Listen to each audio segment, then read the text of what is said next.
whipped bloody by her drunken husband. A Lakota chief carried her away and gave her true love.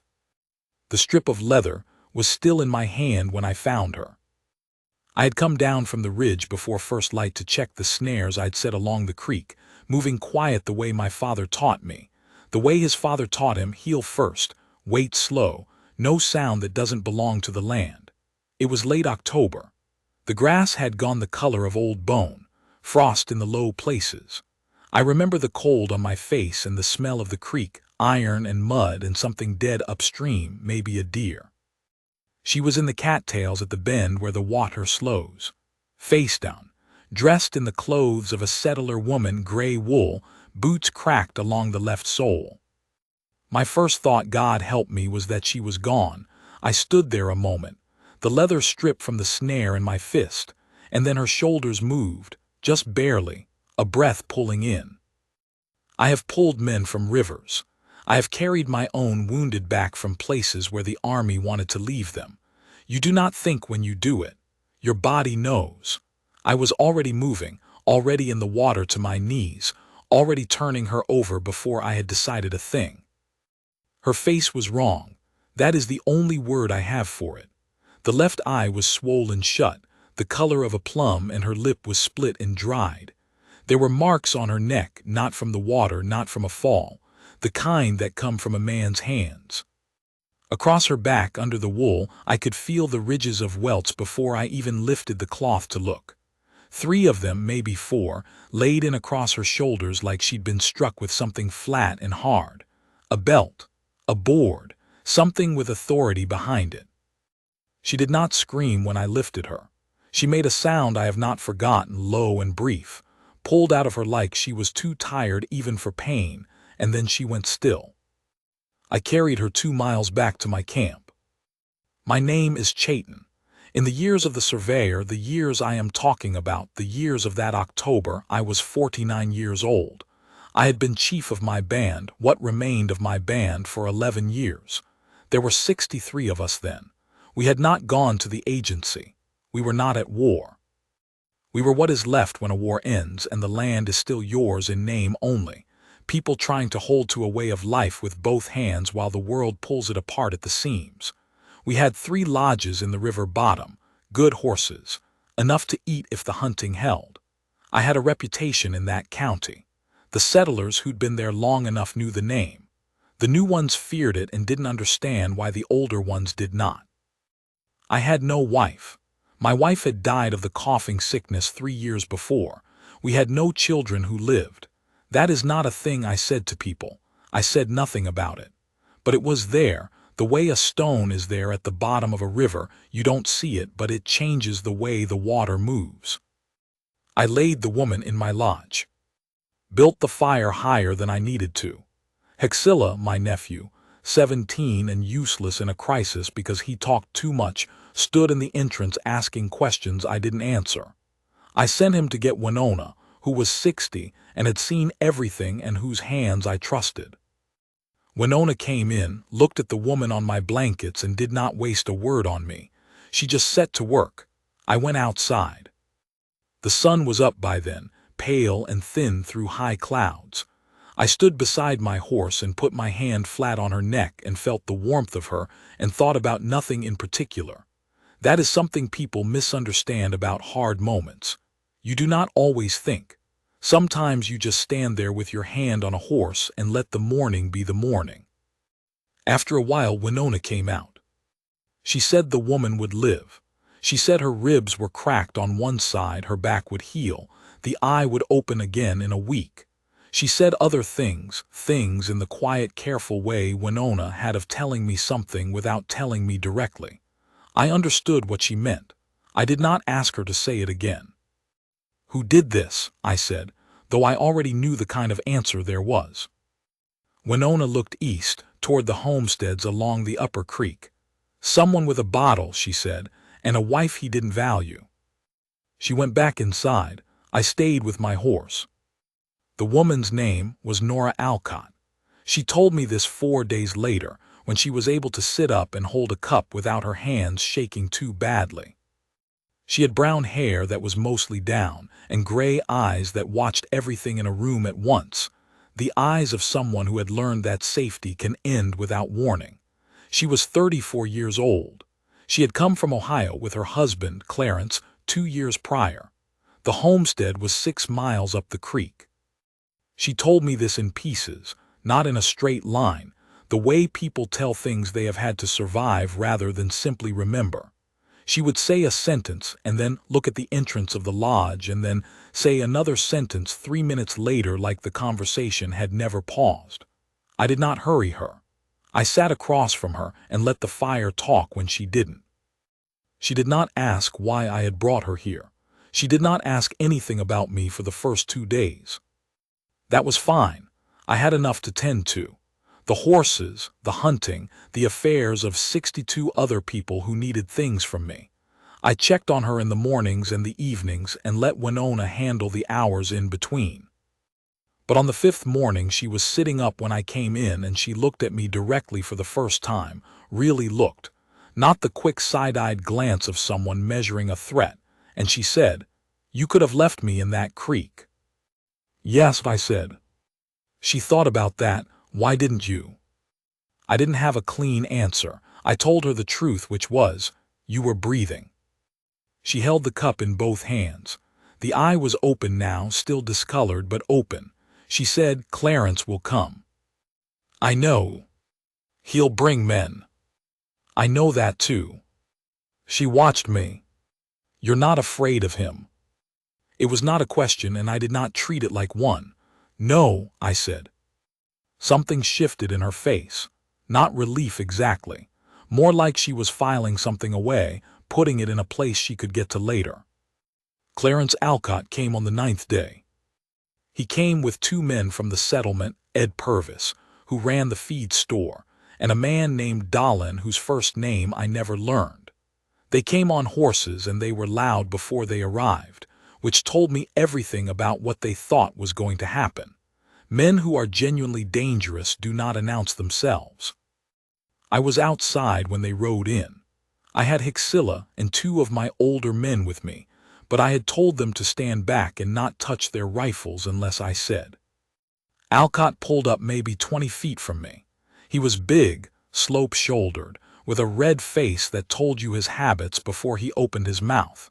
He looked around the camp the way men look when they want you to know they don't think much of what they see. "I've come for my wife," he said. "She's not your property," I said. "Hell, she's not. She is by law." "The law," I said, "is 6 miles from here."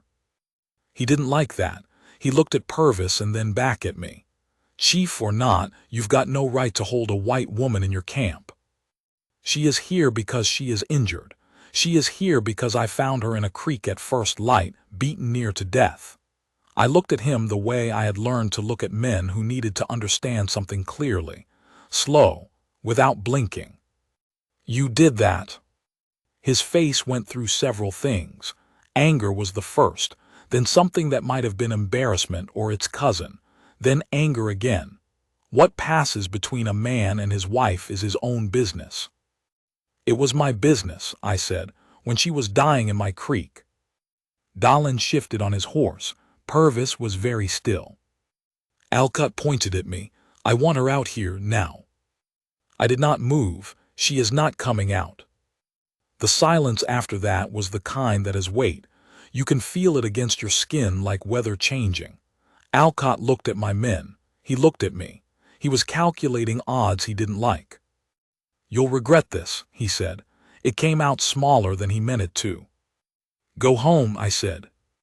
He went. They all went. Dolan didn't look back. Purvis did once, and I couldn't read his face.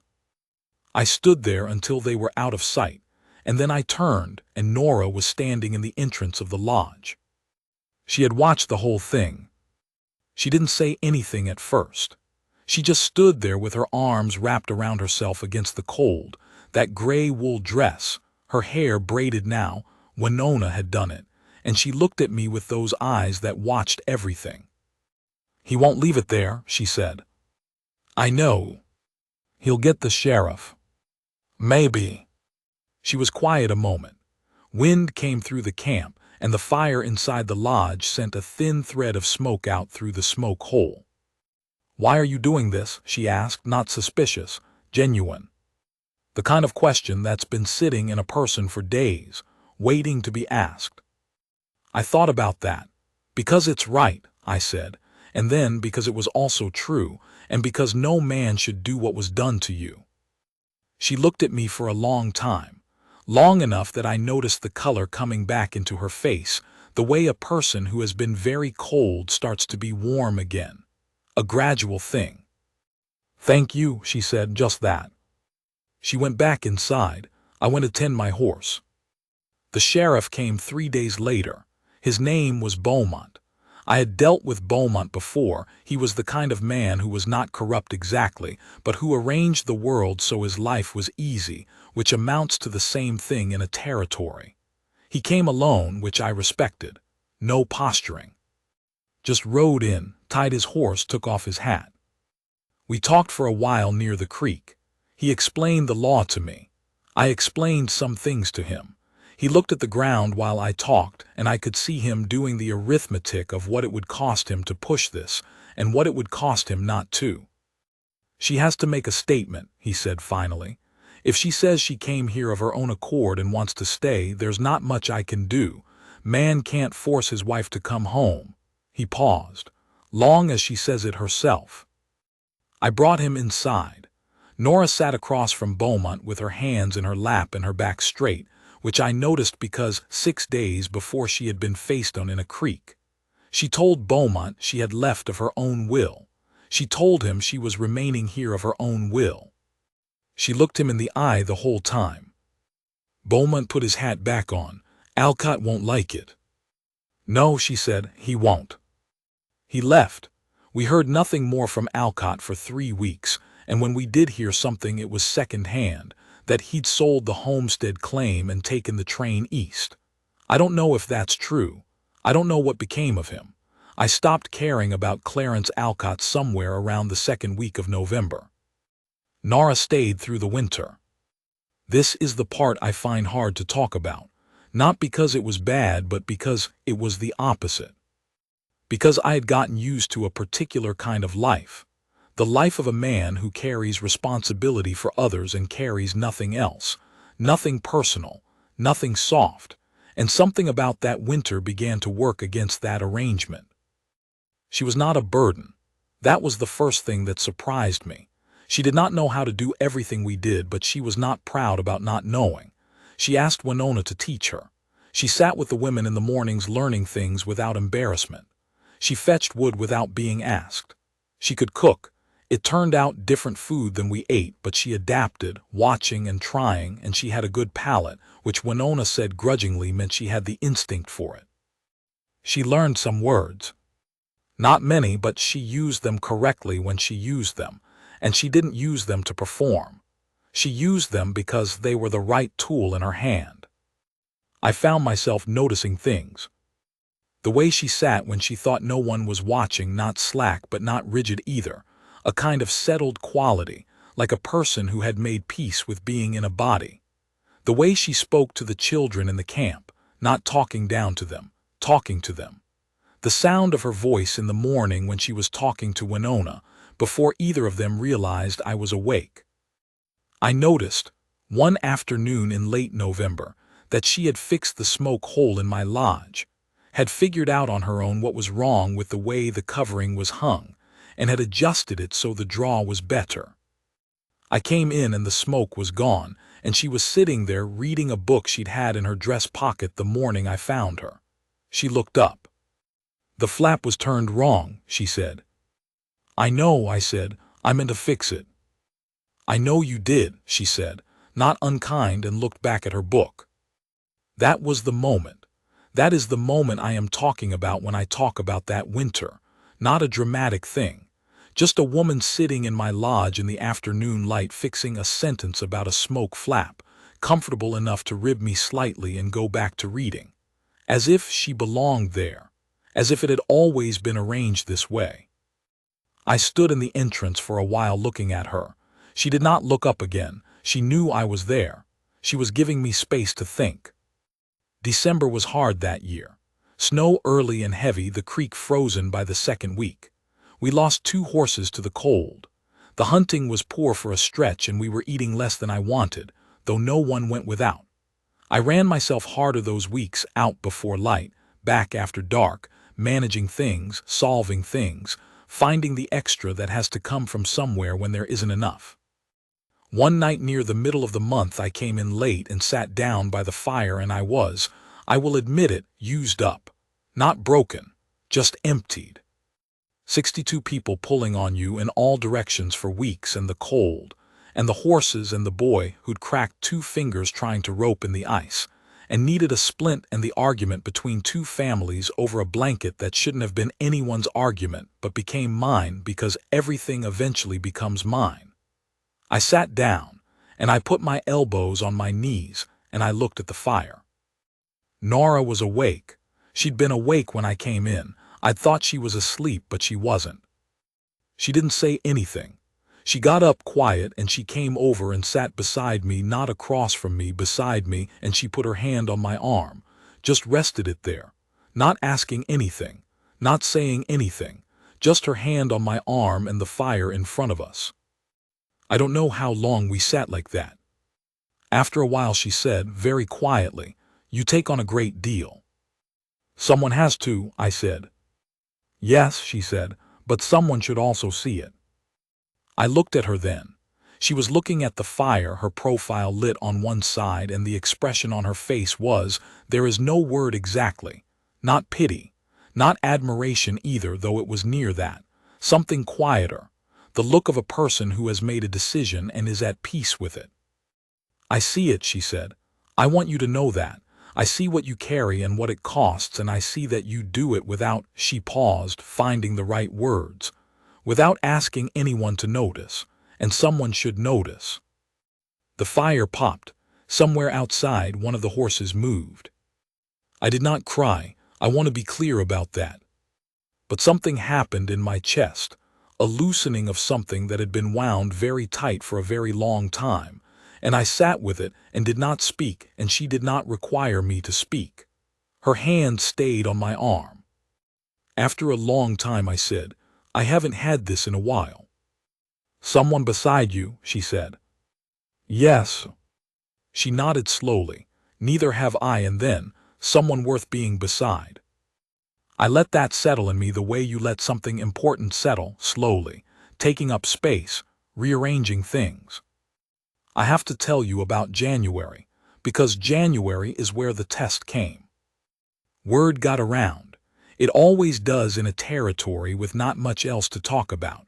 People talked about the Lakota chief sheltering the settler woman whose husband had run off east. Some of the talk was harmless. Some of it was not. There was a man named Reeves, one of the larger ranchers in the county, who had opinions about what was natural and what wasn't, and who had expressed those opinions at enough tables in enough saloons that they'd taken on a kind of territorial authority. Reeves came to see me in the first week of January. He brought 5 men. He was polite about it, which is the worst kind of trouble because it's harder to refuse. He explained that it was a concern, a white woman living in an Indian camp, the difficulty it created for everyone. He used the word difficulty 4 times. He suggested that arrangements could be made for her, that there were decent families in the county who would take her in. He was certain, he said, that I had acted with good intentions. He was prepared to acknowledge that, but the situation as it stood. I listened to all of it. Then I said, "She is here because she chose to be here. If you want to discuss her arrangements, you'll discuss them with her." He hadn't expected that. "I'm discussing them with you." "You're wasting your time," I said. "I did not bring her here by force. I will not remove her by force. She is not my prisoner. She is not my property. She is a woman who was nearly killed and has found somewhere safe. That is the arrangement. It's not going to change because it troubles your sense of what's natural." His eyes went tight. "I'd advise you to think carefully." "I've thought carefully," I said. He left, his men left. I stood in the cold and watched them go. Behind me, from inside the lodge, I heard Nora say, "How long do you think before he does something worse?" "Long enough," I said. She appeared beside me, a blanket around her shoulders. We watched the last of them disappear around the tree line. "You didn't have to do that," she said. "Yes, I did."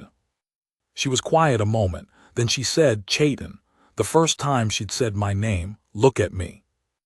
I turned. She was standing in the snow in her boots with the blanket around her and the cold making her breath a white cloud, and she was looking at me the way, I don't have a word for it, the way something looks when it's decided, when the deciding is finished and what's left is just the plain fact of it. "I'm not leaving," she said. "Not for Reeves, not for anyone. I want you to hear that." "I hear it," I said. "Not because I have nowhere to go." She held my eyes. "Because I don't want to go." The wind came through and moved her hair and she didn't look away, and neither did I. "I know the difference," she said, "between somewhere to be and somewhere you want to be. I know the difference between a man who needs someone and a man you want to stand beside." She paused. "I want to stand beside you. I have fought battles. I have buried people I loved. I have sat in councils with men who wanted to take everything from my people and held my ground for hours without flinching. I have done hard things in my life, and I have done them without showing the inside of them to anyone." I put my hand to her face. She leaned into it just slightly. "All right," I said.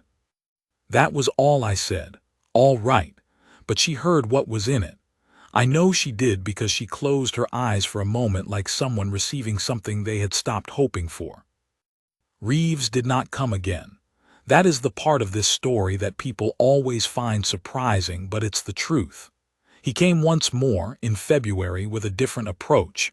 He had a lawyer this time, some argument about property and jurisdiction, but by February things were different. By February, 3 of the older settlers along the creek, men who had been there before the land rush, and who remembered what things had been like when my father was still alive, had made it known they had no interest in the trouble Reeves was making. One of them, a man named Guthrie who had a wheat operation south of the river, rode to our camp to say it to my face. He sat on his horse and said, "I knew your father, Chayton. I knew what he was. You're the same kind of man.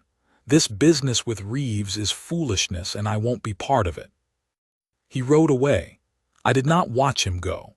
I was watching Nora, who had come out to stand at my shoulder while he spoke, and who now turned to me and said quietly, with a straightness that I had come to know was simply how she was, "He's right.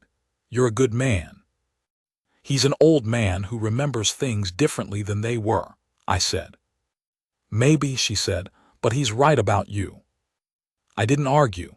There is a time to argue and a time to let something be true. Spring came like it always does on the plains, not gently, not gradually, but all at once in a rush, the snow gone in 3 days and the mud everywhere and the grass coming up so fast you could almost watch it. The creek ran high and fast.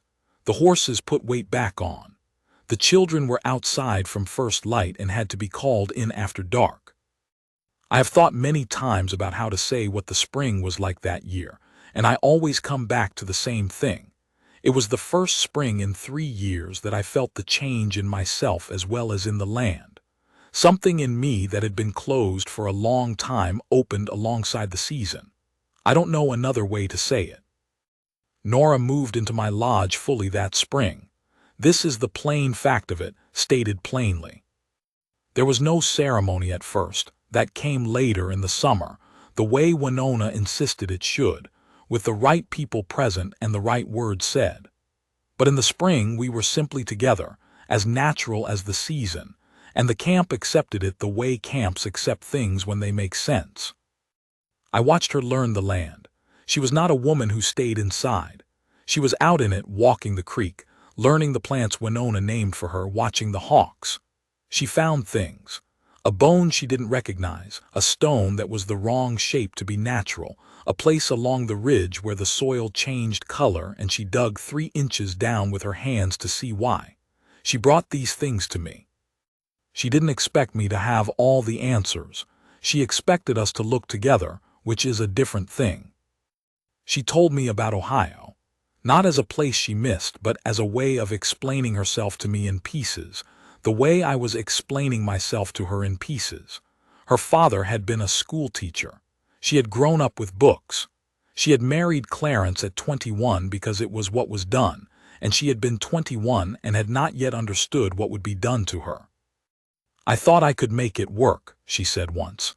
We were sitting by the creek in the early evening, and the light was the long, flat light of a May afternoon. That's the thing about those situations. You keep thinking you can fix it, that you're the variable, that if you just did something differently. "You couldn't have fixed it," I said. "No," she said, "I know that now." She was looking at the water. A kingfisher went past, blue and rust, quick as a thrown stone. "I kept thinking there was no way out," she said, "and then there was just a way out in the middle of the night." She looked at me. "You." I held her eyes. "I was not a way out," I said carefully. "I was a person." She smiled. It was a small smile, more in the eyes than the mouth, and it was the best thing I had seen in years. "I know," she said, "that's why it worked." Summer. The valley went gold and green, and the days were long and good. I was busy the way I was always busy. There was always something, but it was a different kind of busy.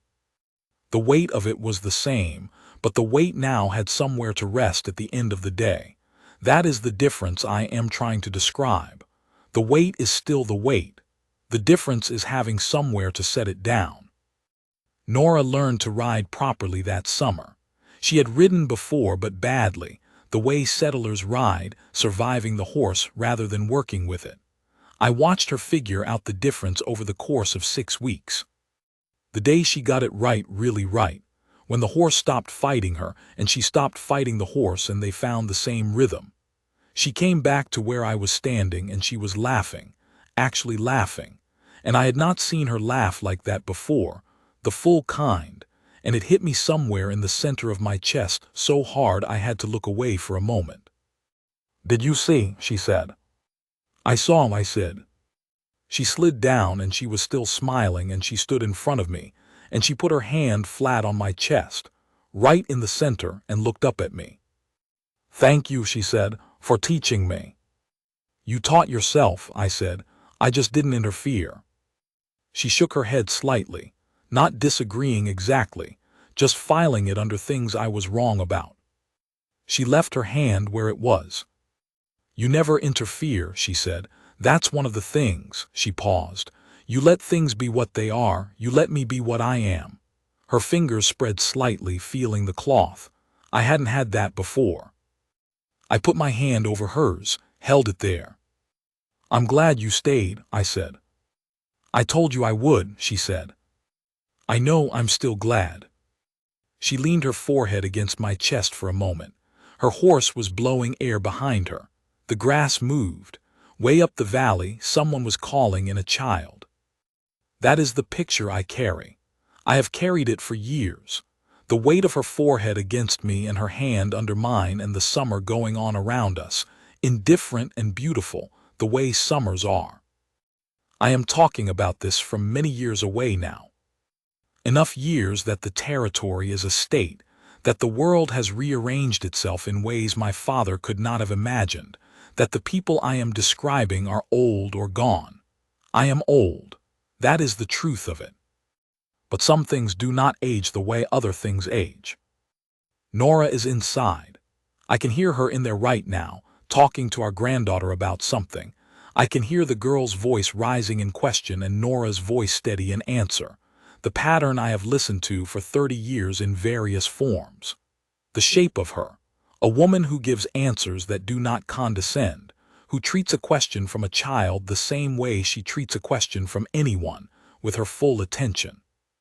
She still goes out to the land in the mornings. She is 70 years old and she still goes out before it gets warm with her cup, walking the ridge. I watch her from here sometimes. She moves slower than she used to. We both do. Last spring she found another one of those stones, the wrong shape, too regular. She brought it in and set it on the table, and we looked at it together the way we have looked at things together for 30 years, and she said, "What do you think it is?" And I said I didn't know, and she nodded like that was a satisfying answer, which with her it always has been. The thing about being seen, truly seen, the work you do and the way you do it and what it costs and what you are underneath the cost, is that you don't know how much you needed it until you have it. You walk around for years carrying yourself alone, thinking that is simply the nature of the work, the nature of being the man who does what has to be done. And then one evening, someone puts their hand on your arm and says they see it, and something releases in your chest, and you understand that the weight was always supposed to be shared. Not halved. Shared is different than halved. She carries her own, I carry mine. What shifts is that someone knows. Someone is witness to it. That is what I mean when I say she saved me, not from Alcott, not from Reeves, not from the cold or the creek or any of those things. From the particular loneliness of a man who has been responsible for too many things for too long without anyone to turn to and say, "I am tired tonight. Here is what I am carrying. Do you see?" She always saw. I don't say this to men usually. I don't say most of this to anyone. But you asked me once, you said, what was the thing? What was the thing that changed it? And I told you I'd think about it. This is what I think. I think it was October, the frost in the low places, the smell of the creek, a strip of leather from a snare in my hand, and a woman breathing in the cattails who probably should not have been breathing at all. That is the thing right there. That's where it starts. Everything else is just us, making our way from that morning forward, one season at a time, which is all any two people can do. She's calling me in now. I can hear her voice from the ridge, that particular tone that means the food is ready and she'd like me to come, not because she needs me there, but because she wants me there, which is the better reason. I'm going,